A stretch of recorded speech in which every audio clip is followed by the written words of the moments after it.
What if the first voice your child ever heard came not from the living, but from an empty cradle in the dark?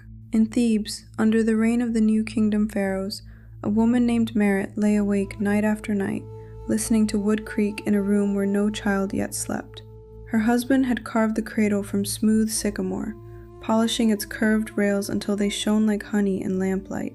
Yet whenever the house fell silent and the Nile wind touched the shutters, the cradle began to rock, as if unseen hands had remembered a baby before the gods had sent one. Merit was heavy with her first child, and her sleep had grown thin as linen stretched across a frame. Each night she pressed one hand to her belly and the other to her mouth, listening as the cradle answered the darkness with a slow, patient groan. The little amulet of Taweret hanging on the wall clicked softly against the plaster whenever the cradle moved, though no breeze entered the room. Once, just before dawn, the amulet slipped from its cord and fell at Merit's feet, and even the lamp flame bent low as if it too had grown afraid. By morning the neighbors were whispering, for no house in a worker's quarter keeps its mysteries for long. An old midwife came with birth bricks, lotus oil, and the confidence of a woman who had seen more labors than most men had seen harvests.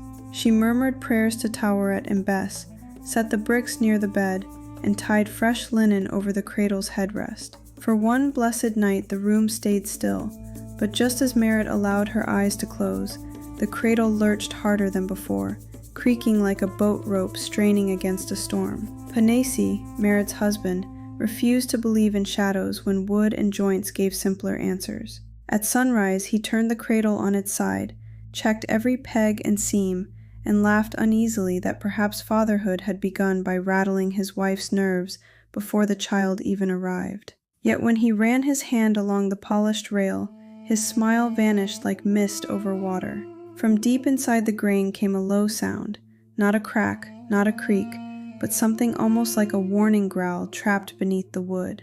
That afternoon, while folding the cradle cloths, Merit found something she had never sewn there herself. Hidden in the hem was a small green bead, beautiful at first glance, but cold in her fingers, as though it had slept in river mud far below the sun. She remembered then that it had come from a neighbor who had smiled too sweetly and asked too many questions about the baby. Outside, children laughed in the alley, and women pounded grain in steady rhythm.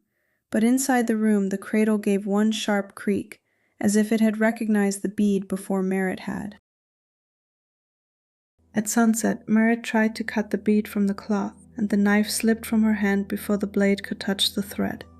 The lamp guttered, the room dimmed, and the cradle began to rock so violently that its shadow leapt across the wall like something alive.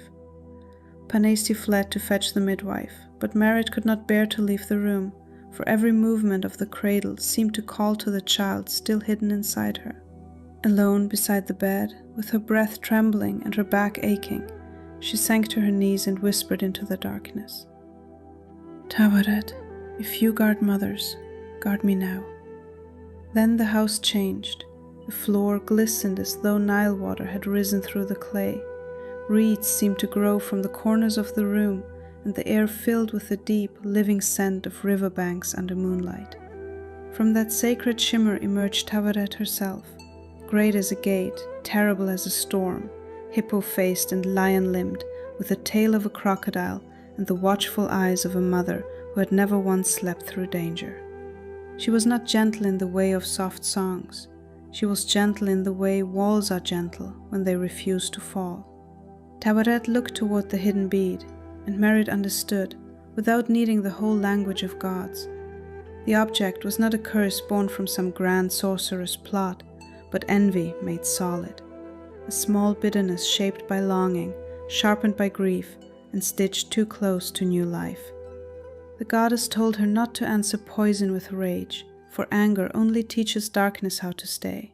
So Merit washed the bead in natron water, wrapped it in clean linen, and carried it beyond the threshold to bury it where the house's shadow ended and the night could no longer claim it. When she returned, the room felt lighter, as if someone had opened a hidden window between the house and the stars. The cradle stood still at last, and for the first time in many nights, Merit lay down without fear pressing on her chest. She dreamed of a marsh silvered by moonlight, where Taweret sat beside the cradle and rocked it with one immense hand. The goddess hummed in a voice like distant water against papyrus stems, and the child within Merit turned peacefully, as though listening. At dawn, the pains of birth came strong and sure, and the midwife returned before the first sunlight had fully gilded the rooftops of Thebes. Beneath prayers, sweat, and the fierce labor of mourning, Merit brought her child safely into the world, while the household held its breath between terror and joy. Later, when the baby was laid inside the sycamore cradle, beneath the first golden breath of morning, the wood gave one final sound, soft now, almost tender, like a voice welcoming what it had protected. And the cradle spoke. A tale of ancient Egypt,